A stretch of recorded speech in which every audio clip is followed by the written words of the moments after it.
My name is Sophie McNeill. I'm a Greens MLC in the WA Upper House, and I'm our spokesperson for peace and non-violence. So obviously when you're in Sydney, you will speak to my federal colleague, David Shoebridge, who can give you the perspective from a foreign affairs and a defence security angle. But me here today, it's a state perspective, and it's also from a local.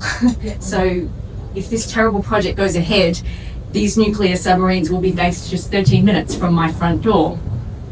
And I'm going to spend my time this afternoon painting a picture of what AUKUS will mean for us on a community level here in West Australia, because if it does proceed, it will fundamentally change our beautiful little quiet part of the world here in southwest WA. And federal and state Labor have really signed up Western Australia to a future that is intrinsically tied to the US military, to the US Department of War, and to the whims of Washington and whatever they choose to do. It places a target on our backs. It will drag us and our children into the USA's next illegal military aggression, war, or genocide. And it creates a devastating opportunity cost for our state. If our leaders choose to invest $375 billion on AUKUS, rather than address the growing housing crisis in this state, or the worsening climate emergency. And as part of AUKUS, WA Labor is aggressively pursuing a policy to make the defence sector the second largest industry here in Western Australia after resources. Shame. Well, and it is a significant shift of which Labor has decided to pursue with zero consultation with our community. And it starts with our children. And I speak today with a 15-year-old boy and a 13-year-old boy. I've just come from a careers afternoon at a high school. And WA Labor is priming our children to service their vision of Western Australia as a defence manufacturing hub. So we now have more than 40 WA public schools that offer defence studies. This is a new course designed to encourage school children into careers in the defence industry. And one of the companies involved in this new program, Defence Studies, it's BAE Systems, which is the world's second largest weapons manufacturer. Raytheon is another one of the companies involved in this new schools program, the fourth largest weapons manufacturer. And both of these companies have been pinpointed by UN human rights experts as being potentially complicit in serious violations of international human rights and international humanitarian law. And this is due to their continued supply of weapons to the Israeli military during the genocide in Gaza. And just last week in budget estimates, when I quizzed the minister about this and whether it was appropriate to have these weapons manufacturers in our WA public school system, he refused to answer that question, Minister Dawson. And last month I attended Careers Day, that was at the Indian Ocean Defence and Security Conference, where I witnessed hundreds of WA school children being bussed in to the Perth Convention Centre to be marketed to and recruited by defence, military and weapons companies. And one of the exhibitors who was there that day, who was proudly displaying their missile components to school children, was a company called General Dynamics. Now, General Dynamics manufactures the massive MK-84 bomb, which has been documented as being one of the most destructive weapons used in this genocide in Gaza, responsible for the massacre of thousands of civilians. It's also, this company, General Dynamics, on the UN Human Rights Experts list as a company complicit in genocide. But that hasn't stopped this WA Labor government from signing an MOU with that company as part of AUKUS. Now, the residents of the small regional town of Collie in southwest Australia, they woke up on May 26 this year to hear that WA Labor wants to build a missile factory in Collie to establish an advanced weapons manufacturing hub in the town. And there was no prior consultation with residents, no prior consultation with traditional owners. The mayor got a call up 5 days before. That was the extent of the consultation. And again, last week when I asked about this at budget estimates, and I questioned if they'd consulted with any US officials about this plan, officials in the Premier's office refused to answer my questions. I did meet a US naval attaché at that defence conference who told me that he was stoked with the plan and that they'd been asking for this for years. So that's why you go to those conferences, to get those little tidbits like that. But, you know, the day that the Premier announced that plan, he told reporters that this advanced weapons hub in Collie will create quality jobs for the next generation. But this is not the future we want for our children in Western Australia, and we haven't been consulted about it. And prioritising the growth of the defence sector will directly compete with the urgent need to make West Australia a renewable energy powerhouse. You know, it will divert skilled workers, investment, government funding, and these are the jobs we want for our children. You know, my 15-year-old who wants to be a Sparky I don't want him down there working on a US nuclear submarine. I want him working on making WA a renewable energy powerhouse. That's what we want. But I mean, the extent that this has gone, and it has got passed under the radar, as most things do in this state, because we have the worst media in the country. We don't even have a Guardian correspondent here. We don't have many NGOs or civil society organisations. The ones we do have work their butts off, as you've just heard from me and Pepper. But the extent of this is, you can't make this up. Even our beloved AUKUS have been recruited by the state government to help lure children into the defence industry. A new MOU signed in April this year by the Fremantle AUKUS and the WA state government will kickstart a new partnership that aims to raise awareness of the opportunities within WA's growing defence industries. And I quote from Minister Papalia, the AUKUS extensive community footprint across regional and metropolitan WA, including grassroots programs and school outreach, offers a powerful platform to highlight the scale and importance of WA's defence industry.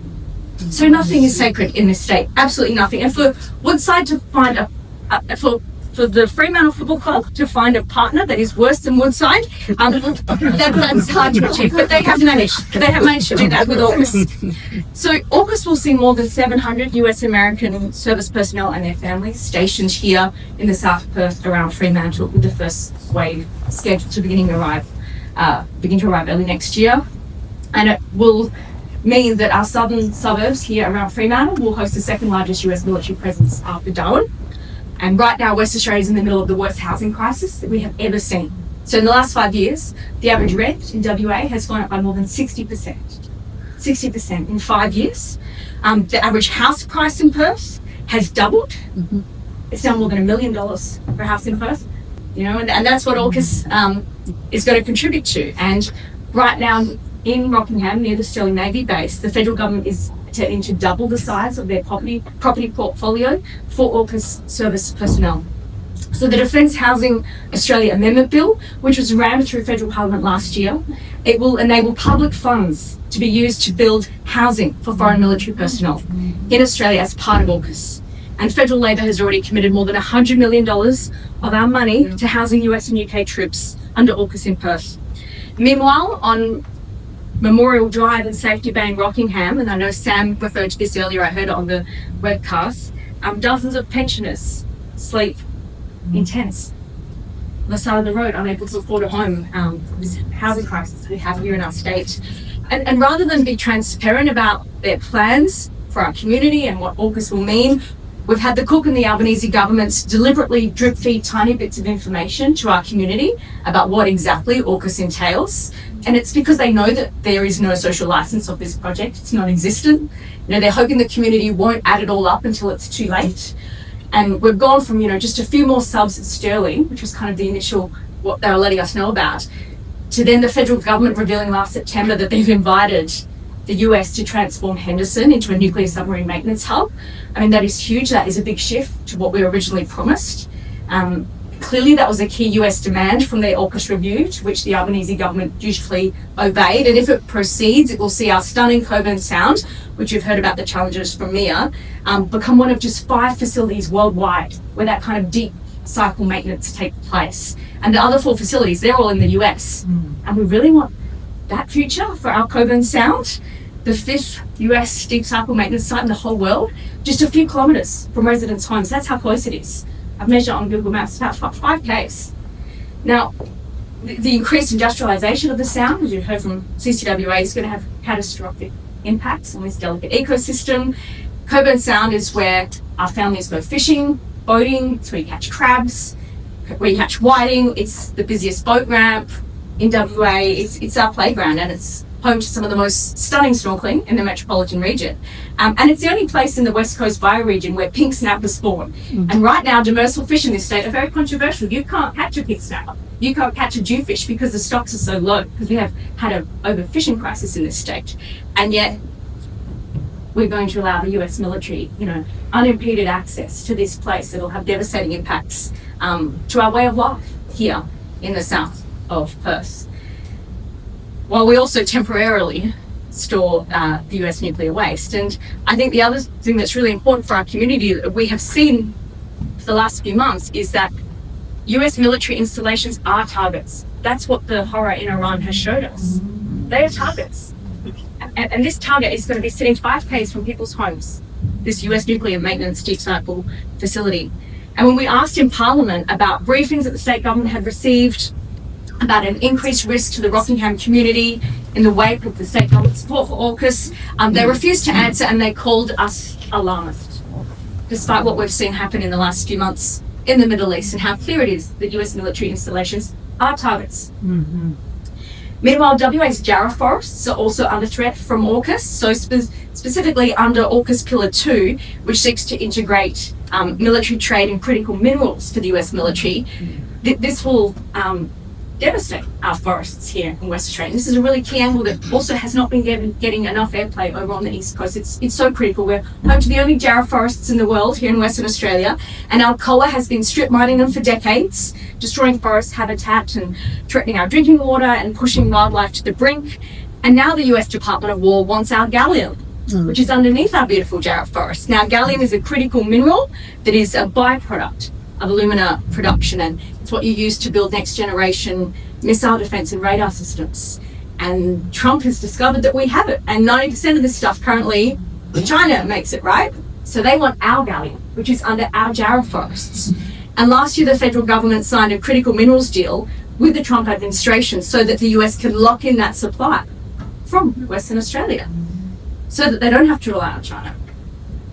And when earlier this year, Minister Watt granted Alcoa a national interest exemption after the US mining giant was found to be illegally clearing forests, he pointed to that gallium deal as the reason for that exemption being granted. So this is a clear example of our governments prioritising the strategic interests of the USA over our own interests, that of the West Australian community. And you know, if we do want to push back, and we are, and you've heard from the amazing Stop AUKUS today, and we're working really hard, but you know, we have a small population here in West Australia.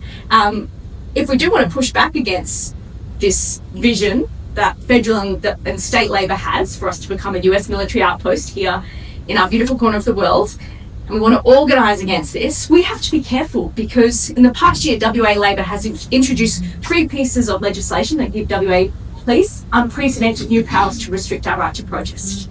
So the most recent was introduced just 2 weeks ago, came out of nowhere. They certainly didn't brief the Greens about it, and it's a new law that will give police officers special new powers during the Land Forces Weapons Expo that's taking place in October this year. They're very excited, State Labor, about this. They think it's an important part of AUKUS, the largest weapons expo in the Southern Hemisphere, and they're going to give the Commissioner of Police new powers to establish and enforce an excluded persons list around that conference.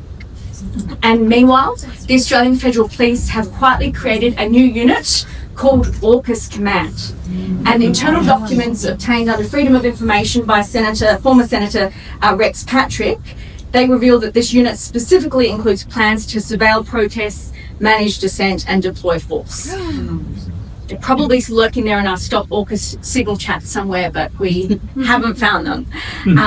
So we know that they're monitoring protest activity linked to AUKUS, and we had the Minister single out anti-AUKUS activities as to why these new powers are needed for the Land Forces Bill. So both, you know, state and federal Labor have put us on this path with zero consultation. And I think also it's a call for the rest of Australia to please wake up and see what's happening here in our state. But as I mentioned, we do have a small civil society here. It's very hardworking, but it is on demand, and everyone's working so hard because we also, you know, don't get me started talking about climate change, but there are so many pressing issues for us here in this state, and the threat that this poses to our way of life and the way that it involves everything from our forests to our children, to allowing, you know, these weapons companies in our schools to try and prime them into this industry, it is coming at us from all angles. So thank you so much for hearing our stories today. And yeah, I mean, at the moment, the Greens are the only voice that has been pushing back against this in the state parliament. And we will oppose AUKUS every step of the way and interrogate it at every level. So thank you so much. Thank